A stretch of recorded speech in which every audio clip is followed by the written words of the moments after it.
It's King David on the feast of shauvout, praising the living Creator. I'm gonna read the law for you. Look at King David there, look. Look at King David peeking through the Love Peace Save Life sign. Hello, hello, hello, Israelites and Gentiles. Hope you're enjoying the feast of Shabbat, praising the living Creator always.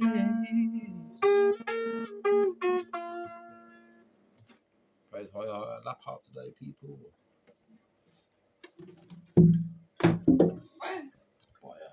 Please go and watch the recap. Watch the recap and watch the introduction before you watch the main lesson. Okay, people. Let's go.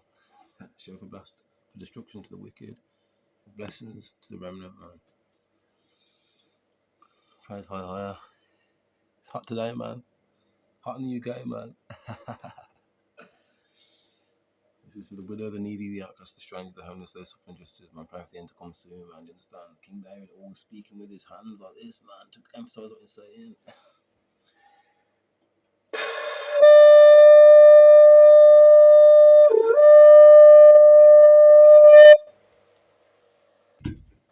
Praise higher. I don't know if you can see, man, there's 3 angels in this room, man. You can't see them, man, but there's one over there, one here, but stood by my son. There's one by the doorway, man. Thank you, Father. Praise higher, man. Everywhere I go, man. Best believe. Let's continue reading law. Let's try and complete it all, man. And then I've got some stuff, other stuff I'll read as well. Best believe it. Being on toast and touching man. So, idolatry and idolatrous practices. I've done up to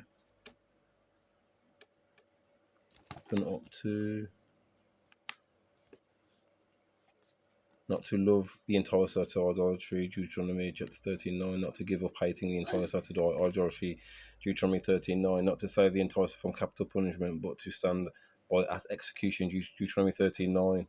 A person whom he attempted to entice to idolatry should not urge plea for the acquittal of the enticer, Deuteronomy 13:9. A person whom he attempted to entice shall not refrain from giving evidence of the enticer's guilt if he has such evidence, Deuteronomy 13:9. Not to swear by an idol to its worshippers, nor cause them to swear by it, Exodus chapter 23 verse 13. Not to turn one's attention to idolatry, Leviticus 19 verse 4. Not to adopt the institutions of idolaters nor their customs, Leviticus 18 verse 3 and Leviticus 20 verses 23. Not to pass a child through the fire of Molech, Leviticus 18 verse 21. Not to suffer anyone practicing witchcraft to live, Exodus chapter 22 verse 17. Not to practice observing times or seasons as favourable or unfavourable, using astrology, Leviticus 19:26. Not to practice doing things based on signs and portenses, using charms and incantations, Leviticus 19:26. Not to consult of ghosts, Leviticus 19:31. Not to consult wizards, Leviticus 19:31. Not to practice magic using herbs, stones, and objects that people use, Deuteronomy 18 verse 10. Not to practice a general term for magical practices, Deuteronomy 18:10. Not to practice art of shauvout, casting spells on snakes and scorpions, Deuteronomy 18:11. Not to inquire of a ghost or spirit, Deuteronomy 18:11. Not to seek the dead, not to seek the dead, Deuteronomy 18:11. Not to inquire of a yod onin, a wizard, Deuteronomy 18:11.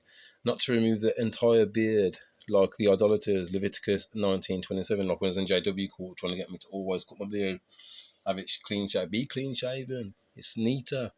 Have your hair short. Be like us. You understand? Like, not to round the corners of the head, as the idolatrous priests do, Leviticus 19:27.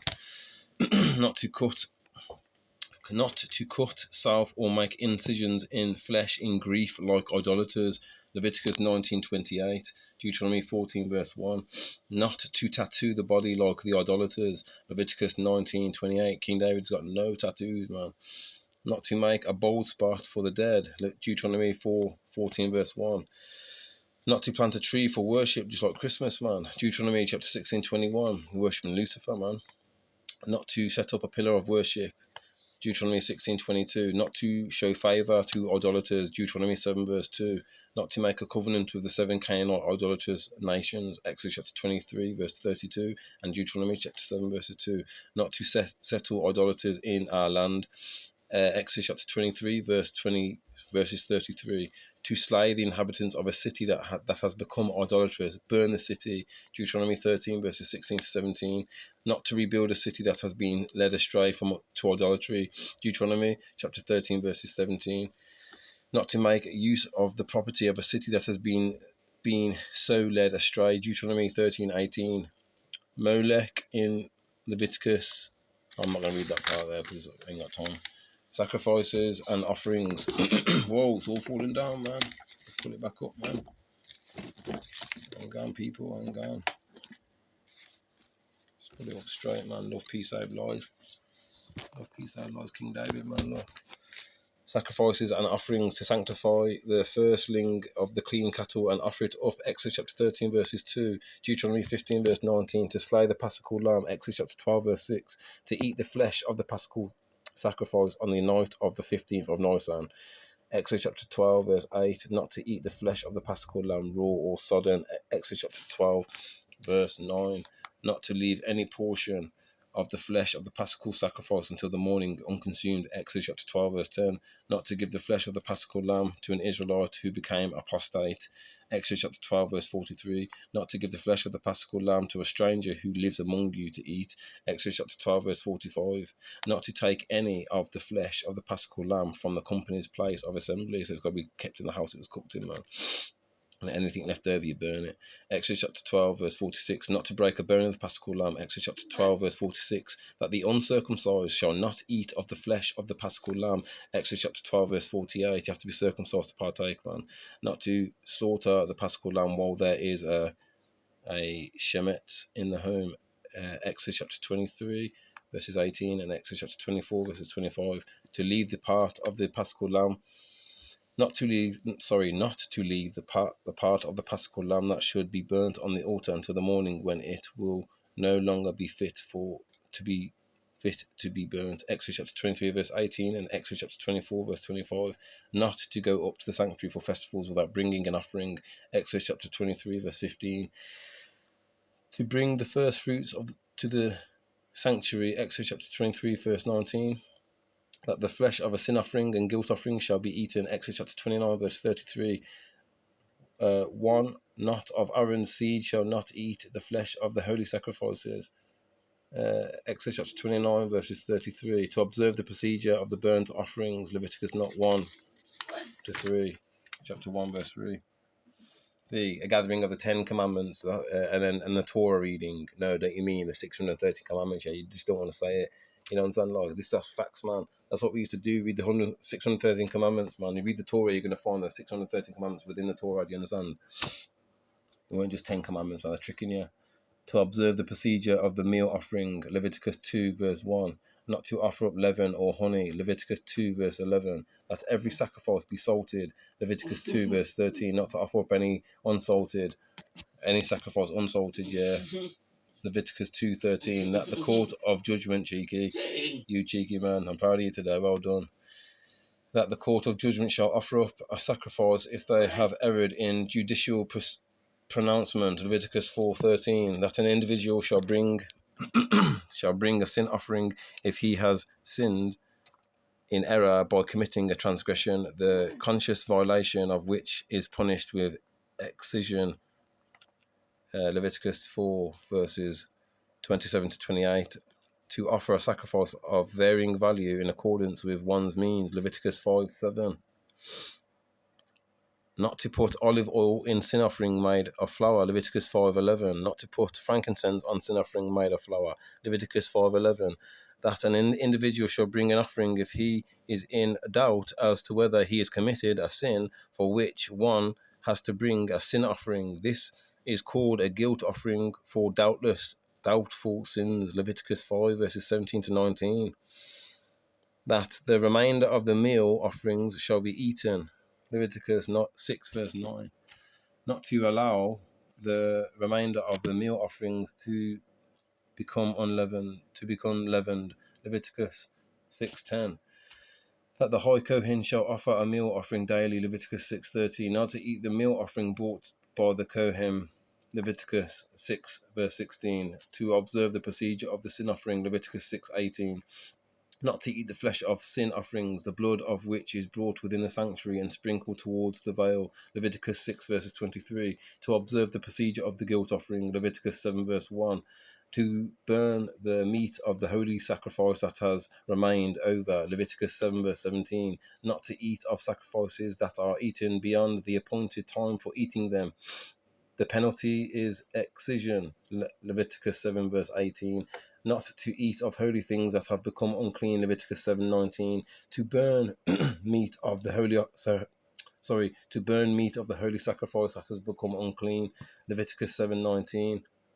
That a person who is unclean shall not eat of things that are holy, Leviticus 7 verses 20. How much more is there? Almost there now, I think. Let's keep going, people. A Kohen's daughter who profaned herself shall not eat of holy things, neither of heave offerings, nor of breast, nor of the shoulder of the peace offerings. Leviticus 10:14, Leviticus 22 verses 12. A woman after childbirth shall bring offering when she is clean, Leviticus 12 verse 6. In the morning, my boy. That's the leper shall bring sacrifice after he is cleansed, Leviticus 14:10. That a man having an issue shall bring a sacrifice after he is cleansed of his issue, Leviticus 15:13 to 15. In the morning, my boy. That a woman having an issue shall bring a sacrifice after she is cleansed of her issue, Leviticus 15:28 to 30. To observe on Yom Kippur the service appointed for that day regarding the sacrifice, confession, sending away of the scapegoat, etc. Leviticus 16:3 to 34. Not to slaughter the beasts set apart for sacrifices outside the sanctuary, Leviticus 17:3 to 4. Not to eat the flesh of a sacrifice that has been left over beyond the appointed time of its consumption, Leviticus 19 verse 8. Not to sanctify blemished cattle for sacrifice on the altar, Leviticus 22 verses 10. That every animal offered up shall be without blemish, Leviticus 22 verse 21. Not to afflict a blemish on cattle set apart for sacrifice, Leviticus 22 verse 21. Not to slaughter a blemished cattle as sacrifice, Leviticus 22:22. Not to burn the limbs of blemished cattle upon the altar, Leviticus 22:22. Not to sprinkle the blood of blemished cattle upon the altar, Leviticus 22:24. Not to offer up a blemished beast that comes from non-Israelites, Leviticus 22:25. That sacrifices of cattle can only take place when at least 8 days old. I remember my birthday, 8th of April, man. You understand, man? 8 is very important. 40 is important, man. You understand? 7, completion. 8, new beginnings, man, in Hebrew. Leviticus 22:27. Not to leave any flesh of the Thanksgiving offering until morning, Leviticus 22:30. To offer up the meal offering of the Omer on the morrow after the first day of Passover, together with the lamb, Leviticus 2 verses 3 to 10. Not to eat bread made of new grain before the Omer of barley has been offered up on the second day of the Passover, Leviticus 23:14. Not to eat roasted grain of the new produce before that time, Leviticus 23:14. Not to eat fresh ears of the new grain before that time, Leviticus 23 verse 14. To bring on shauvout loaves of bread together with the sacrifices which are then offered up in connection with the loaves, Leviticus 23 verses 17 to 20. This is African history, man. That's amazing. To offer up additional sacrifices on Passover, Leviticus 23 verse 36. That no one who vows to hire the monetary value of a person shall pay the amount appointed in scriptural portion, Leviticus 27 verses 2 to 8. If a beast is exchanged for one that has been set apart as an offering, both become sacred, Leviticus 27 verses 10. Not to exchange a beast set aside for sacrifice, Leviticus 27 verses 10. That one who vows to hire the monetary value of an unclean beast shall pay its value, Leviticus 27 verses 11 to 13. The one who vows the value of his house shall pay according to the appraisal of the Kohen, Leviticus 27 verses 11 to 13. That one who sanctifies to hire a portion of his field shall pay according to the estimation appointed in the scriptural portion, Leviticus 27 verses 16 to 24. Not to transfer a beast set apart for sacrifice from one class of sacrifices to another, Leviticus 27 verses 26.